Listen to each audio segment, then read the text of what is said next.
Hello friends, నేను శరణ్యాని. ఇవాళ మరొక చిన్న కథతో మీ ముందుకు వచ్చాను. కథ పేరు ఆనందాల పల్లకి. రచించిన వారు మీనా ముక్తేశ్వర్ గారు. మహిమ, నీలిమ ఇద్దరు కవల పిల్లలు. మహిమ వాళ్ళ స్నేహితురాళ్ళు అందరూ కూడా ఇప్పటి వరకు రెడీ అయ్యారు. వారి కాంతులు చిందే ముఖాలు అద్దంలో చూసుకుంటూ మురిసిపోతున్నారు. అప్పటి వరకు బయటకు రాలేకపోయింది నీలిమ. మహిమ ఇద్దరూ కూడా ఒకేలాగా ఉంటారు. మహిమ తెల్లటి తెలుపు, ఎంతో అందంగా చందనపు బొమ్మలా కనిపిస్తూ ఉంటుంది. ఆమె కన్నా 5 నిమిషాలు లేటుగా పుట్టిన నీలిమ అంతా అదే అందం, కానీ నలుపు వల్ల తనకు తనే ముభావంగా ఉంటుంది. తల్లిదండ్రులు, అక్క ఎంత చెప్పినా కూడా నీలిమలో మార్పు రాలేదు. లోపలే ఉంటూ ఉండేది.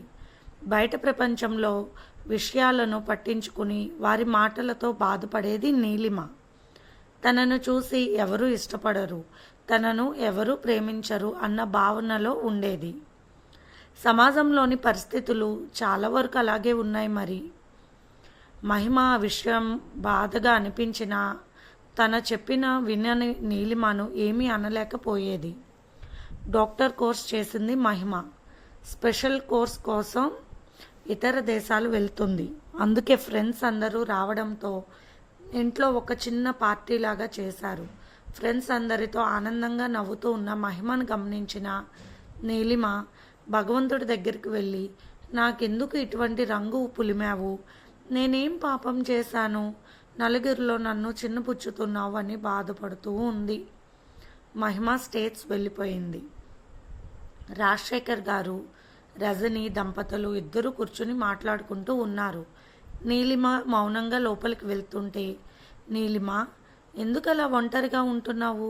చక్కగా మాట్లాడుతూ అందరిలో కలిసిపోవచ్చు కదా అన్న చెబుతున్న రజనీ వైపు చూసి, అందరూ బాగానే ఉంటారమ్మా, మీరందరూ కూడా నలుగురిలో ఇలా ఉన్నారు అని తెలుస్తున్నారు, కానీ నేను మీతో వస్తుంటే ఎగతాళిగా చూస్తున్నారు అంటున్న నీలిమను చూసిన రజని, ఇలా రా ఒక్కసారి అంటూ దగ్గర కూర్చోపెట్టుకుంది.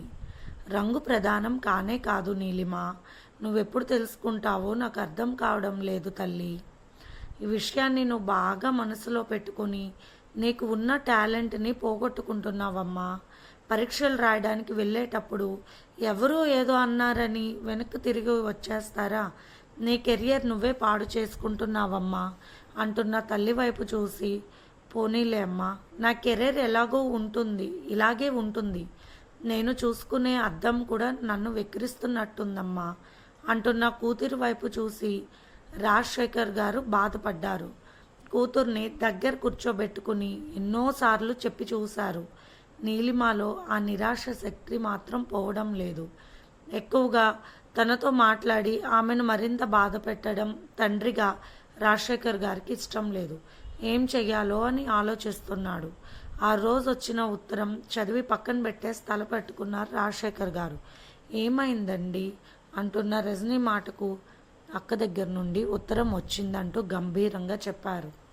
రజనీ మాట్లాడుతూ, ఎప్పుడో మీ చిన్ననాడు ఎవరినో ఇష్టపడి వెళ్ళిపోయి పెళ్లి చేసుకుంది మీ అక్క అని మరలా పట్టించుకోకుండా ఉండడం న్యాయం కాదండి. మీ అమ్మగారికి నాన్నగారికి ఇష్టం లేక మీరు కూడా దూరంగానే ఉన్నారు. అందరూ పెద్దలు పోయారు. వదిన గారు కూడా తోడు లేకుండా ఉన్నారు బిడ్డతో. మీరు కాస్త కనికరిస్తే తప్పేముంది?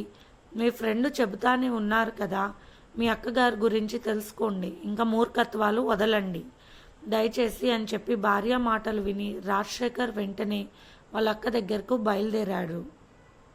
అక్క శ్యామలాని చూడగానే బాధ కలిగింది రాజశేఖర్ గారికి. తమ్ముడు, వస్తావనుకోలేదురా అంటున్న అక్కను చూసి, నిజంగానే వచ్చేవాడిని కాదక్క, ఊరుకోలేదు రజని, మిమ్మల్ని వెంటబెట్టుకుని తీసుకురమ్మని చెప్పాడు రాజశేఖర్. మనసు విప్పి మాట్లాడుకున్నారు. 15 సంవత్సరాలు పెద్దదైన తన అక్క దగ్గరే తనకు బాగా అలవాటు. నిజానికి చిన్నప్పుడు అక్క ఎవరినో పెళ్లి చేసుకుని వెళ్లడంతో వారి బంధాలు తెగిపోయాయి. ఇంట్లో తల్లిదండ్రుల మాటల వల్ల మౌనంగా ఉండిపోయాడు అక్క విషయంలో. నీరజ్, మీ మావయ్య వచ్చారు చూడంటూ పిలవడమే. అప్పుడే వచ్చిన నీరజ్ లోపలికి వచ్చాడు. ముమ్మూర్తుల తనలా ఉన్న మేనల్లుడిని చూసి ఆశ్చర్యపోయాడు రాజశేఖర్ గారు.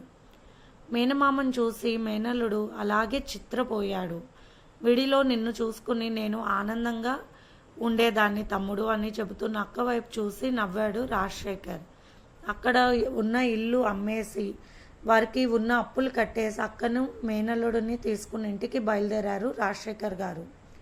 ఎంబీఏ పూర్తి చేశాను మామయ్య అని చెప్పిన మేనల్లుడి వైపు చూసి మంచిది సాఫ్ట్వేర్ ఎంబీఏ పూర్తి చేశాను మామయ్య అని చెప్పిన మేనల్లుడి వైపు చూసి మంచిది సాఫ్ట్వేర్ ఉద్యోగం చేయాలనుకుంటున్నావా అంటున్న రాజశేఖర్ గారి మాటకు లేదు మావయ్య, ఇది చెయ్యాలి అది చెయ్యాలని ఏమీ లేదు, అన్ని పనులు చేస్తూనే పెరిగాను మావయ్య. పేపర్లు వేశాను, పాల ప్యాకెట్లు వేశాను, కొట్లలో పనిచేశాను, మూటలు మోసాను, ఆఖరికి ఒక్కొక్కసారి రిక్షా కూడా తొక్కాను, తప్పలేదు. నేను పుట్టిన 7 ఏళ్లకు నాన్నగారికి యాక్సిడెంట్లో కాలు పోయింది.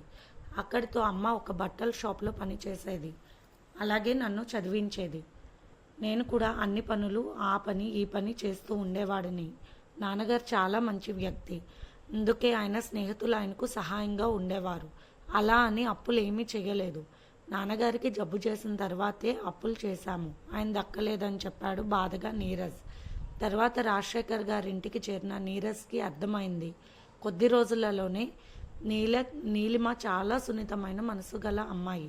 చక్కటి చదువు తెలివి అన్నీ ఉన్నాయి, కానీ తనకున్న రంగు వల్ల నలుగురిలోకి రాకుండా అలా ఉంటుంది అని గమనించిన నీరజ్ ఆశ్చర్యపోయాడు.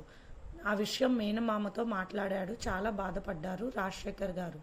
నా కూతురు ముఖంలో నవ్వులు పట్టించాలి నీరజ్, తనలో ఉన్న ప్రతిభను బయటకు తీసుకురావాలి, అంతకన్నా సంతోషం మాకు ఇంకొకటి లేదని బాధపడుతున్న మేనమామకు మాట ఇచ్చాడు నీరజ్. మేనమామ స్థాపించిన కంపెనీ బాధ్యతలు తీసుకున్నాడు. చిన్నగా తనతో పాటు నీలిమ కూడా కంపెనీకి తీసుకుని వెళ్ళేవాడు. అక్కడ అన్ని బాధ్యతలు చూసుకునేలాగా ఆమెకు వెన్నంటూ ఉంటూ భరోసా ఇస్తూ ఆమెకు ప్రతి పనిని అలవాటు చేశాడు. నీరజ్ అన్ని కంపెనీలలో పనిచేసి ఉండడం వల్ల అతనికి పని అనేది కొత్త కాదు. అందుకే రాజశేఖర్ గారి కంపెనీని పూర్తిగా అన్ని బాధ్యతలు తీసుకుని చూసుకుంటున్నాడు. శ్యామల గారిని ఎంతో గౌరవంగా చూస్తుంది రజని. ఇద్దరికి అనుబంధం ఏర్పడినట్లు అయిపోయింది కొద్ది రోజుల్లోనే. మంచి మనసులు ఊరికే కలిసిపోతాయి, లేనిపోని జాడ్యాల మూలంగా దూరాలు అయిపోతూ ఉంటాయి బంధాలు. దూరమైనప్పుడు ఆ బంధాలు విలువ కొందరికి తెలుస్తుంది, తెలిసి దగ్గరైతే అవి మరింత గట్టిగా అల్లుకుపోతాయి. అలా ఆనందంగా కలిసిపోయారు. నీలిమ నవ్వు చూసి ఎంతో ఆనందపడుతున్నారు రజని. సంతోషపడిపోయారు రాజశేఖర్ గారు. అందుకే తను విశ్రాంతి తీసుకున్నట్లు కంపెనీ పూర్తి బాధ్యతలు నీరజ్కి నీలిమకు అప్పగించేశారు. అక్కడితో తన యజమానురాలిగా ఆమె చెప్పిన పని తను చేసినట్లుగా ఉంటూ చక్కగా నవ్విస్తూ ప్రతి పనిలో మెలకువలు తెలియజేస్తూ నీలిమకు కొత్త లోకం చూపించాడు నీరజ్. 6 నెలలు తిరిగేసరికి ఎంతో ఆనందంగా అయిపోయింది ఆ ఇల్లు. అవును, ఏదో ఒక మాట మనసుకు ఎక్కుతుంది. ఆ మాట ఆ మనిషి రావాలి, అప్పుడే మార్పు వస్తుంది. అలా నీరజ్ రావడమే నీలిమలో మార్పు వచ్చింది. రాజశేఖర్ గారి కుటుంబం ఆనందంగా మారింది. నీరజ్ని ప్రేమిస్తుంది నీలిమ. నీలిమను కూడా ఎంతో ఇష్టపడ్డాడు నీరజ్. ఆ విషయం చెప్పడానికి భయపడ్డాడు రాజశేఖర్ గారు. గమనించి ఇద్దరికి కళ్యాణం ముహూర్తాలు పెట్టించారు. మహిమకు తెలియజేశారు. చాలా సంతోషపడిపోయింది. అబ్బాయి కూడా చాలా బాగున్నాడు నాన్నగారు అని చెప్పింది. నీరజ్ గురించి కంపెనీలో ఉన్న పెద్ద గుమస్తాల్లో అందరినీ ఎంక్వైరీ చేసింది మహిమ. చాలా మంచివాడని చెప్పారు. అంతే ఆనందపడిపోయింది మహిమ. నీలిమకు కళ్యాణం జరిపించండి నాన్నగారు, వారికి బిడ్డ పుట్టాక వస్తాను నేనంటూ నవ్వేసింది మహిమ. నీలిమ నీరజ్ కళ్యాణం జరిగింది. వారిద్దరి అన్యోన్య దాంపత్యానికి అందరూ ఆనందపడ్డారు. సంవత్సరంలోపే చక్కటి అందమైన పాపకి జన్మనిచ్చింది నీలిమ. తెల్లటి తెలుపుతో మెరిసిపోతున్నారు పాప బాబు. ఆనందంతో ఉబ్బి తప్పిపోయింది నీలిమ. సంతోషపడ్డాడు నీరజ్. మేనమామ రూపమే కాదు, ఆయన గుణాలు కూడా పునికి పుచ్చుకున్నాడు. తన అల్లుడు 2 ఏళ్ళ తర్వాత మహిమ ఇండియాకి వచ్చింది. మహేష్ని పెళ్లి చేసుకుంటానని చెప్పింది. మహేష్ ఎవరో కాదు, రాజశేఖర్ గారి స్నేహితుడి కొడుకు. అది తెలిసి ఆనందంగా వివాహం జరిపించారు. మహేష్ వాళ్ళు ఉండేది హైదరాబాద్ సిటీలోనే అయ్యేసరికి కొడుకు వచ్చేసరికి హాస్పిటల్ కూడా కట్టించి ఉంచారు. అంతే. అలా రాజశేఖర్ గారి కూతుర్లిద్దరి జీవితాలు ఆనందమయం అయ్యాయి. ఆయన కుటుంబం సంతోషమయం అయ్యింది. పిల్లలు కాస్త పెరిగిన తర్వాత రాజశేఖర్ గారి దంపతులు శ్యామల ముగ్గురు కూడా చూసుకుంటున్నారు ఇద్దరు పిల్లల్ని. కంపెనీ బాధ్యతలు అన్నీ కూడా నీరజ్ నీలిమ చూసుకుంటున్నారు. బాధ్యతలు బంధాలు అనుబంధాలతో ఆనందాల పల్లకీలా అయిపోయింది వారి జీవితం.